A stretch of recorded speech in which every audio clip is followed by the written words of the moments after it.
Imagine a romance built like almost entirely on rage, violence, and just deeply unhealed trauma. Yeah, completely unhealed. I mean, on paper, it's basically an absolute recipe for a toxic disaster. Right. Like you would look at these two people and tell them to run in opposite directions Yeah. immediately and, seek intensive A therapy. lot of therapy. But somehow, they are the most universally beloved, passionately defended romance on television right now. Which is exactly why we're here. Welcome to today's deep dive. We are dissecting the absolute cultural phenomenon that is Beth Dutton and Rip Wheeler from the hit show Yellowstone. It really is a phenomenon. Totally. And to figure out how this highly combustible relationship actually works, we're unpacking a fascinating analysis titled Bound by Iron and Fire, the Beth and Rip saga. Yeah, that source text is incredible. It really digs into the mechanics of why we as an audience are so captivated by a couple that operates essentially like a beautiful but extremely dangerous chemical reaction. Like, fascinating to watch, but you definitely do not want to try it at home. Exactly. Please do not try this at home. Because the core mission of our deep dive today isn't to just, recap a television plot. It's to investigate a psychological and cultural puzzle. Right. Like, how did this happen? Exactly. How exactly did a relationship that seems so destined to fail between two individuals carrying just absolute mountains of psychological baggage become the gold standard for modern television romance? Because they really are the gold standard right now. They are. If you look at the landscape of media right now, audiences are craving this exact brand of intense, unconditional devotion. But to understand why it resonates so deeply with you, the viewer, we really have to look past the surface-level cowboy aesthetics. Right. It's not just about the hats and the boots. No, not at all. We have to examine the very intricate machinery of how these two minds actually interact. Okay, let's unpack this, because to understand that chemical reaction, you have to look at the individual elements first. Let's look at who these people actually are in isolation before we even put them in the same room. Yeah, let's break them down. So the analysis paints a very stark picture of Beth Dutton. She is John Dutton's daughter, and she is a brilliant, entirely ruthless corporate strategist. Oh, completely ruthless. But her defining psychological trait is her armor. She is so emotionally scarred by past trauma that she uses this biting, venomous sarcasm and just explosive anger as a preemptive strike. Yeah, she essentially burns bridges before anyone can even try to push her off them. Exactly. She absolutely refuses to be controlled, and she lives in this constant state of hypervigilance. Right. And then, you have the complete inverse in the other half of the equation, which is Rip Wheeler. The stoic cowboy. The ultimate stoic cowboy. Rip is the quiet ranch foreman. He was essentially a feral, traumatized runaway, taken in by the Dutton family and raised right there on the Yellowstone Ranch. Right, so his loyalty is baked in early. Completely. His entire identity, his fundamental operating system, is built on a deep, unwavering devotion to the family patriarch, John Dutton. Rip is fiercely protective, relentlessly dependable, and he actively avoids the spotlight. He just does the work. Yeah, he is a man who places loyalty above absolutely everything else, including his own comfort or ambition. Which naturally leads me to push back on this dynamic. Look at the math here. Okay, let's hear it. You have Beth, this unstoppable, chaotic force of nature who destroys everything in her path. And you have Rip, a guy whose entire life is defined by quiet servitude to her family. Right. Wait, so you're telling me his silence isn't submission? Doesn't this set up risk-making Rip just a glorified pushover? That's the obvious assumption, yeah. It's like a doormat who just takes her abuse because he's loyal to her dad. How does that power dynamic not immediately tilt into her completely walking all over him? What's fascinating here is that it completely flips the script on how we usually view quiet partners. Their contrasting traits don't clash. They interlock perfectly. Interlock how? Well, if Rip were just a subservient pushover, Beth would utterly destroy him. She would lose respect for him in a matter of minutes. Because she hates weakness. Exactly. While she refuses to be controlled, she absolutely despises weakness. Rip's quietness isn't a lack of power or agency. It's an incredible display of emotional restraint. The text describes Rip not as an immovable object, but as a massive, deeply grounded lightning rod. Oh, wow. I like that. A lightning rod. It makes so much sense, right? Beth is a storm. She throws down millions of volts of chaotic, destructive energy. Yeah, constantly. And if Rip were to try and match her explosions with his own storm, they would just burn the entire ranch down. Mutually assured destruction. Right. And if he cowered from the lightning, she'd see him as weak. Instead, He just stands there, absorbs the strike, and grounds it directly into the earth so the house doesn't catch fire. That is such a vivid image. He diffuses her need to fight him by simply refusing to be a combatant, but also refusing to retreat. That emotional buffering provides the one truly safe harbor she has ever known. That makes so much psychological sense. But, I mean, even if Rip is her perfect grounding force, personality alone doesn't really explain this bond. No, there's a lot more to it. Because if you threw these two into a room as complete strangers today, they'd probably kill each other. Oh, absolutely. I mean, think about it. If these two had met as adults in, like, a coffee shop in Seattle or a corporate lobby in Chicago, would they even look at each other? Not a chance. Right. If she's in a tailored suit destroying a rival CEO, and he's just a quiet guy standing in line for coffee, they don't even make eye contact. Is their entire relationship strictly dependent on this massive shared baggage?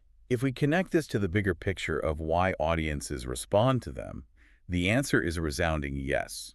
The shared history is the glue. It has to be. The analysis we are digging into heavily emphasizes that they don't work in a vacuum.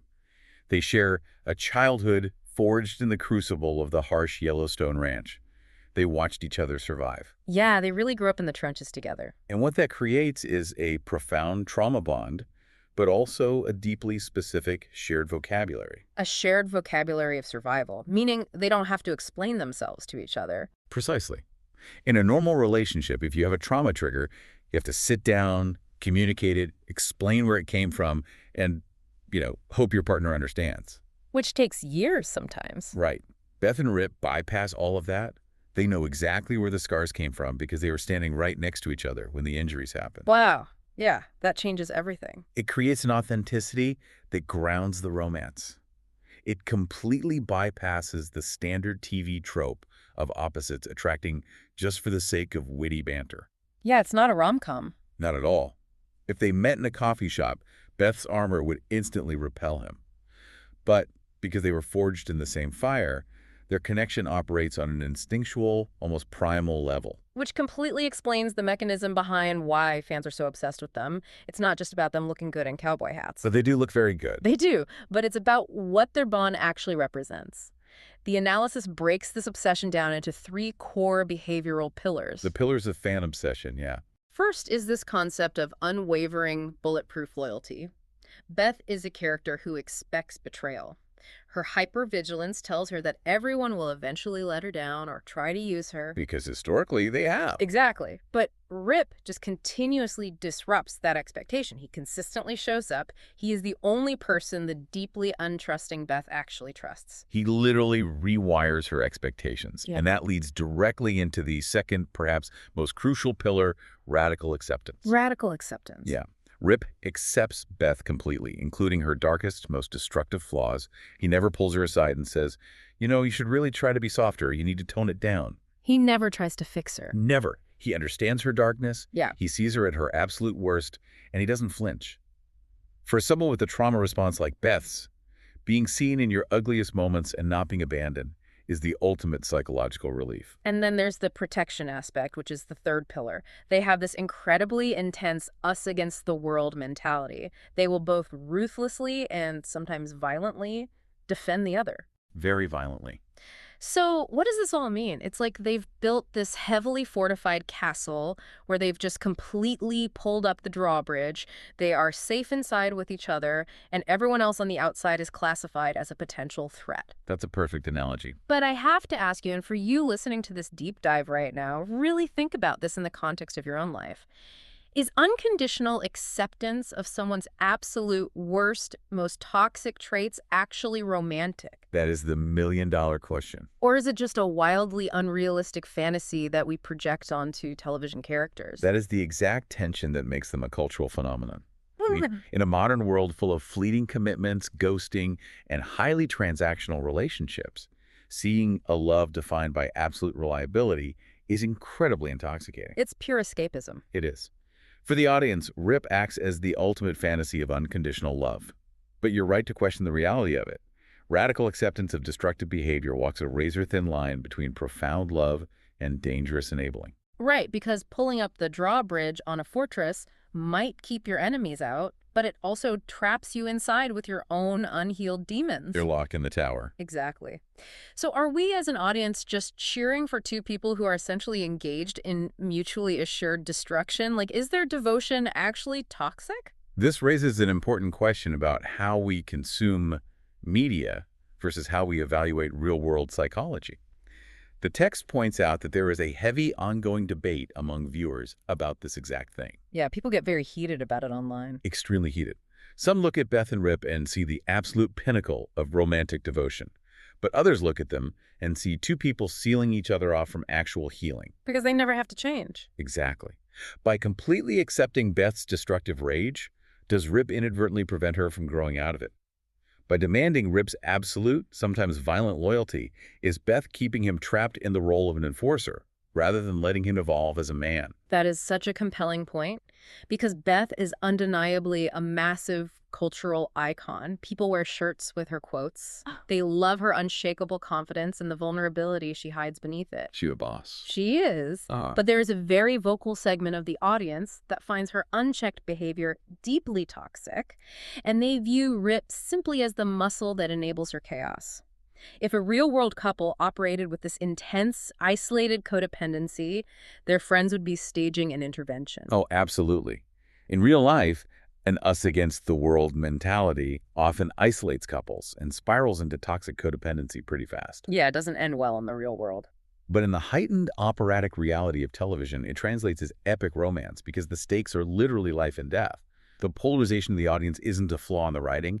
It's actually the engine of their popularity. It keeps people talking. Exactly. You either fiercely love them or you strongly dislike their dynamic, but you cannot look away. And that level of intensity is what separates them from almost every other couple on television right now. Here's where it gets really interesting.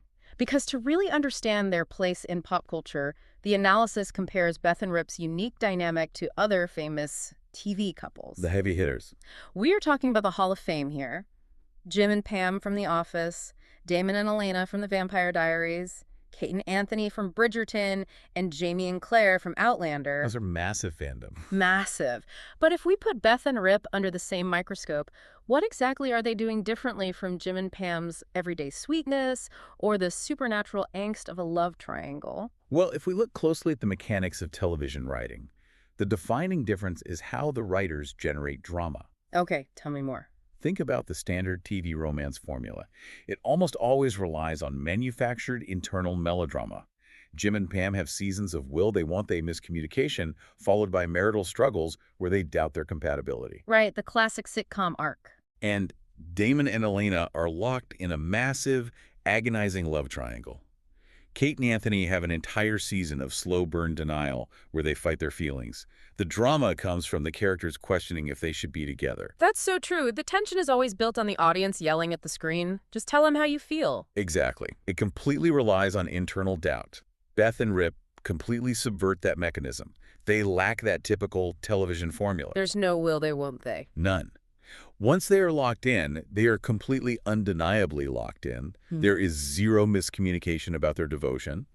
They aren't sitting around wondering if they actually love each other, or if one of them is going to cheat, or if they need space. Their conflict is entirely externalized. Precisely. The drama doesn't come from cracks in their foundation. It comes from the external world trying to blow up the house. Literally, in some cases. Literally.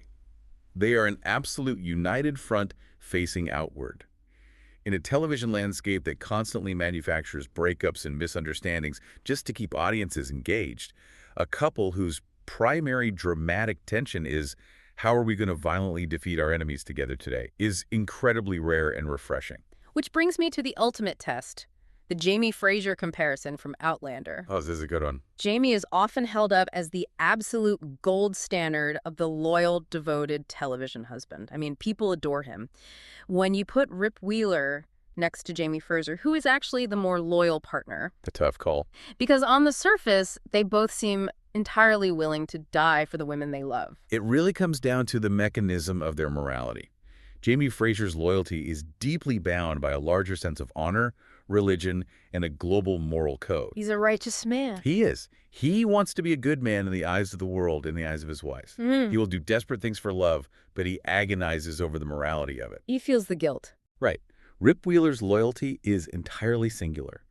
He doesn't have a grand moral code for the world. His entire moral universe is defined exclusively by Beth and the Dutton family. Wow.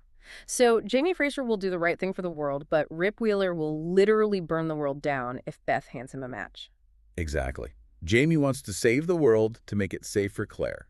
Rip doesn't care if the world burns, as long as Beth is standing in the ashes with him. That is chilling, honestly. It is. Which one is quote-unquote more loyal depends entirely on whether you, as a viewer, value righteous honor or terrifying, unconditional, blind devotion. That is a phenomenal distinction. It really forces you to examine what kind of fantasy you're buying into. And, because their bond is so uniquely resilient against all these external threats, it's honestly no surprise that their story has managed to outlive the original Yellowstone series itself. Yeah, they survived the end of the show. The analysis brings us to the future of this dynamic. With the original show ending, there was a massive emotional outpouring from fans debating if they got a satisfying conclusion. But the real spotlight is on the upcoming spinoff, Dutton Ranch. Which is going to explicitly continue Beth and Rip's story. Exactly. And this is where their dynamic is going to be stress-tested in a completely unprecedented way.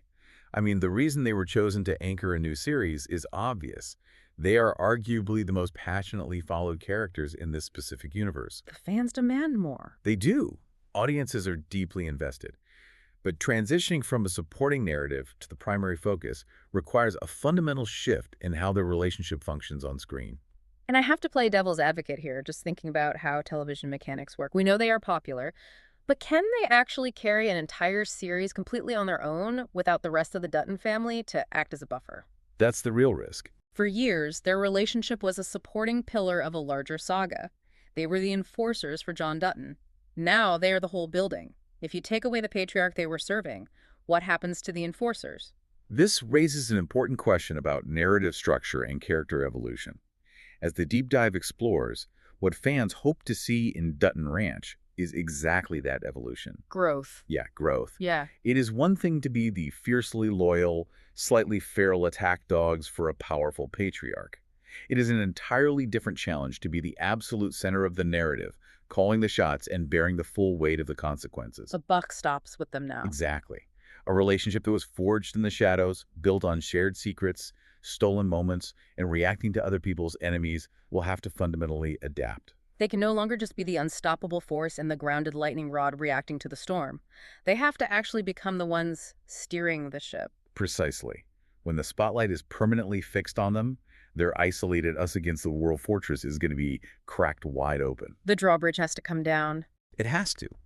They have to define their own path, their own legacy, independent of the trauma that originally forced them together. So, synthesizing everything we've pulled from Bound by Iron and Fire, we arrive at our final verdict. We've looked at the psychology of the lightning rod, the shared vocabulary of their trauma, and how they completely subvert modern television tropes by externalizing all their conflict. It's a really brilliant setup. It is. But for you listening right now, we want to hand this over to you. Are Beth and Rip the ultimate relationship goals? A masterclass in radical acceptance and unwavering loyalty? Or are they a disaster? Right. Or are they just a beautifully dysfunctional, codependent disaster that we happen to find highly entertaining from the safety of our couches? Think about that debate between Rip Wheeler's blind devotion and Jamie Fraser's honorable loyalty. It says a whole lot about what we secretly value and love. It really does reflect our own psychological cravings back at us. And I want to leave you with one final, lingering thought to chew on today. Lay it on us. We establish that Beth and Rip's entire bond, their incredible loyalty, that fierce protection, that impenetrable fortress they built, was completely forged in the iron and fire of constant trauma and warfare. They are creatures of war. Exactly. They are survivors who only know how to operate in a war zone. So if they actually manage to defeat all their enemies in the new Dutton Ranch spinoff and finally achieve true peace, Oh, wow. what Yeah. happens to them? Can a love built purely on the adrenaline of survival actually survive a quiet life? Man, that is the question. When the external conflict stops and the chemical reaction finally runs out of fuel to combust, is there anything left but smoke? Thank you so much for joining us as we unpack the wild, complicated, heavily fortified saga of Beth and Rip. Until next time, keep digging deeper.